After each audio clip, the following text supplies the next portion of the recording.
So, hello friends. Today my topic is Selenium for automation testing. So, basically, why we are going for automation testing? Suppose you develop something in software, you push to the dev live. Then after 1 month, client needs to add something new. At that time, we go for automation testing to find out the impact area. We test the new features. Then we go for automation testing to find out the overall application, whether it's affect some other functionality or not. So that's why we are going automation testing.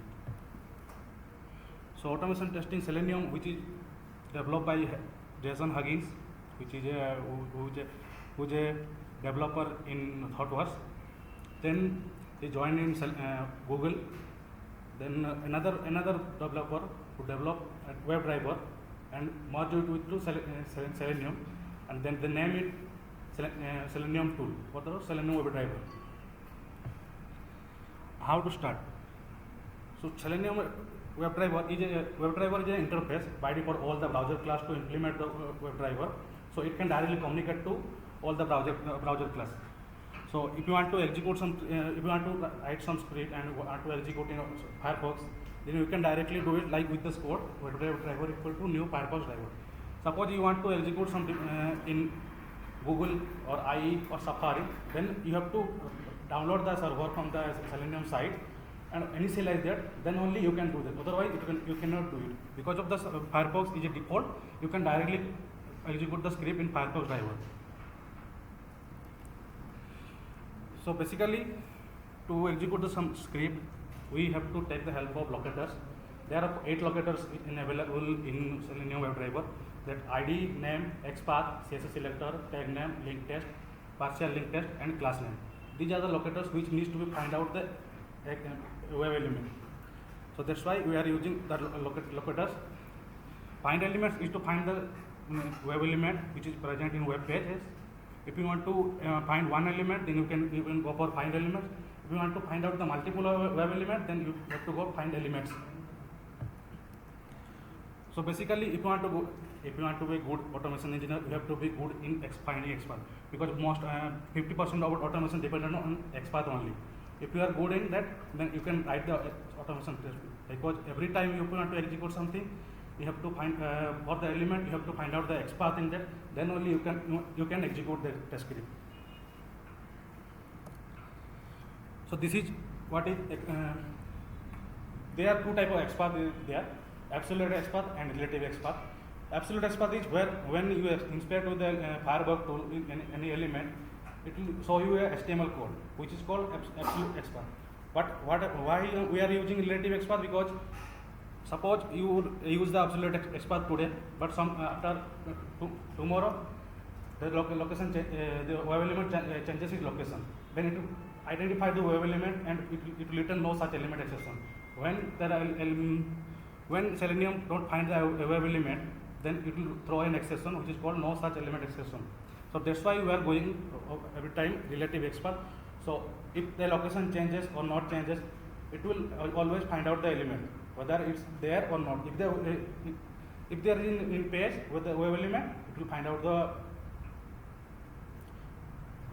the web element. So nowadays every application has a huge features to add. Like there are so many select box are there, drop down, single select, multi selects are there. So if you want to execute, like in green book, there is advanced search is there. If you click on advanced search, it will open a new pop-up, and in crop section there are so many elements are there. So that is select box. So you can take the help of select by visible text. So select by visible text, we find the web element based on the visibility in the UI. If that visible, then it will find out the element. And then if you want to find out the select by index, then you can do it like select by index always start with the number with 0. The first element always with 0. If you want to select the second element, then you have to pass that 1. Based on the number, you can select the web element. Select by value always start from 1, which is based on the attribute it find the web element. Each multiple you just take if the select box is single select or multi select. If it is single select, it will return true, or also it will return false. Get option. get option is like in select box there are so many elements are there. So in get option it will capture all the elements available in the drop down box and return to you in a string. Get first selected option is if you want to find out select the first element, then you can go for get first selected option. Or if you want to click like in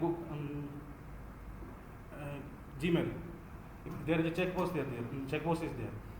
So if you click on it, every mail will be checked. So you can take the help of get all selected option and and you can click one time and it will capture all the elements available in that.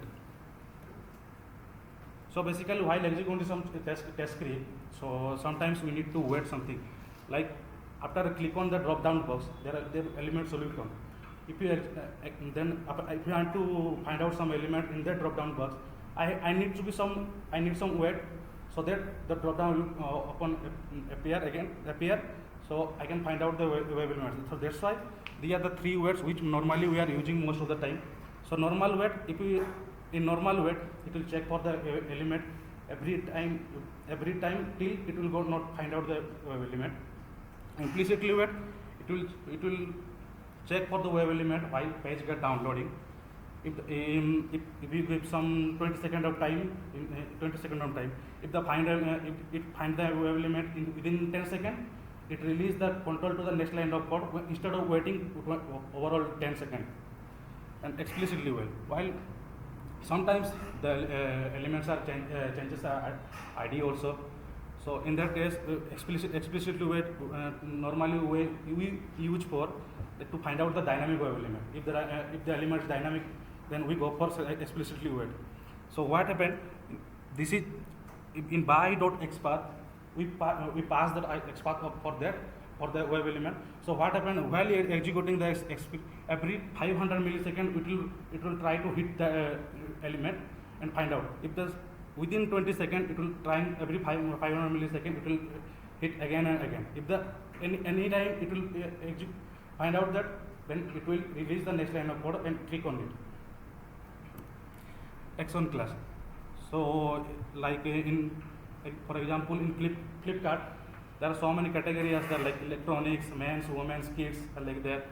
So there is a like in electronics, if you put the mouse there, it will open a new tab. It will like a new drop down will come. You don't have to click on that. Just put the mouse. It will open a new drop down. So in that case, you have to take the help of action class. So if you like in electronics, if you want to buy something, if you want to buy a TV, so if you find the XPath of the TV and pass that in Selenium script, it failed because it cannot find out. First, you have to pass the driver control to the mouse over operation. Then only it will wait. Then only it will go for the television. Then only it will click. Otherwise, it will fail. If you pass that, if you find the web element, it will return in HTML code. It will show you like one matching node. But while executing, it will fail because there is a mouse over operation. So you need to pass the driver control to that. Then only you can do that. Window handling. So most of the like in interview also, like when someone asks you like do you know about window handling or not, and do you know how to handle pop-up or not. So first question we ask like what kind of pop-up which we are asking. There are two type of pop-ups which come in application. Suppose you are doing something in application, suddenly if you click something, suddenly unnecessarily pop-up will come. So that is unexpected pop-up which cannot be handled in Selenium script. You only can do with the help of try and catch block and close it. But there is another pop-up which is expected pop-up. Suppose in greeting book I am in manufacturer page, so I want to do some operation in ingredient. So as soon as I click on ingredient, it open a new tab, and then if I write the script for the ingredient also, it will go till the manufacturer page. Then after that it will not go. It will not go to an ingredient because whenever a new tab will open, you have to pass the driver control to the next tab. Because so this is like try button to find get window handles. Get window handles is used to find parent ID and also the child ID. So then only you can do like, you have to pass the iterator, then you have to pass the driver or switch to dot window where you have to pass the driver control. Then only it will capture the child ID and pass the control to the ingredient page. Then only you can do the execution in there. Screenshot. So every time we are executing something, if I found any issue, first thing we need to do is take a screenshot to convince the developers like there is an issue. Otherwise, they will say no, there is no issue. So that's why we are doing. We are taking every time execution fail, we take a screenshot. So basically, we write the code in try block and catch block. We write the code for the screenshot. So every time execution fail, it will take a screenshot. If you want to like, if Anish asks me like every time we do some execution, I need some report. So what will happen? In new file there is a path is there which folder. Every time it will take a screenshot and store it in there. So if Anish asks me to like I need a report every time you execution if you fail, then I need a screenshot also. So you can write the code for that. So if execution fail, it will take a screenshot, store it in there. Then again it will take with the mail and give it to Anish also. Reading from data from Excel, like while executing some script, like if you want to log in something in application, you can directly hard code also with the help of send keys. But if I want to read some data from the external resources like Excel, I want to execute some script with multiple username and password. So with the help of Excel, we can do that. First, we need to read the Excel sheet. Then, as per the row and column, it will iterate the username, password, and try to log in the application. Test engine. Most of the time, you will only write the test script in test engine only, because we don't want to write every time. We don't want to create any new class every time. So what will happen in test engine?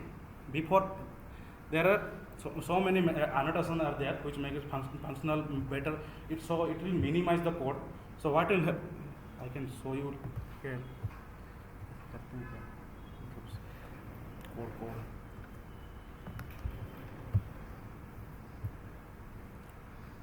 Like in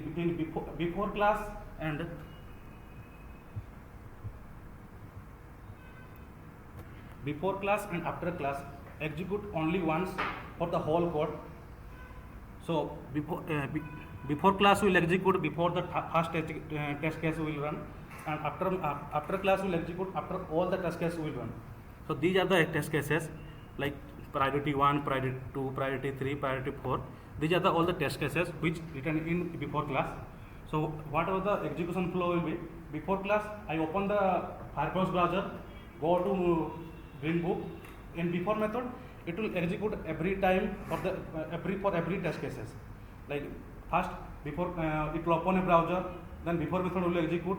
It will log in the application. Then it will test the first test case like priority 1. It will execute the script.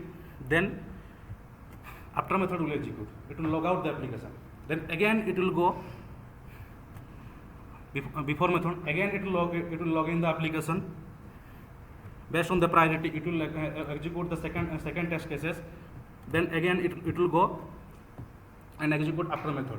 Then again it will log in next test case. Then again log out. After the all test cases executed, it will at the last after class will execute where I write the code for driver.quit, which is used to close the browser. If you use driver.close, suppose I in Firefox browser I open Facebook, Flipkart, Amazon, everything, and I also write writing some script. Want to execute some script also. So if I use driver.close, it will open only the tab where that Selenium code is running. If you use driver.quit, it will close the overall tab, whatever the YouTube, Facebook or anything, it will close it. So let's execute.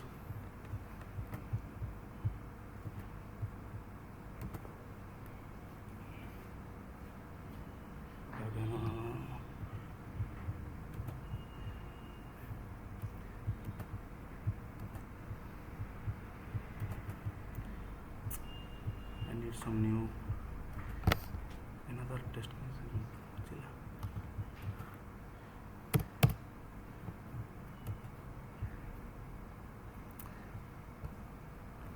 I'm going to tell you about like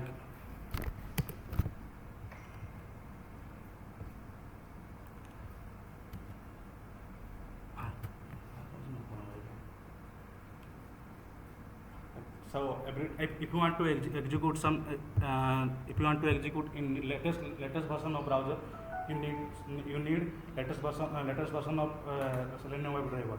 So because this is older version, so it will not execute. I have to install the older version of Firefox, then only it will execute.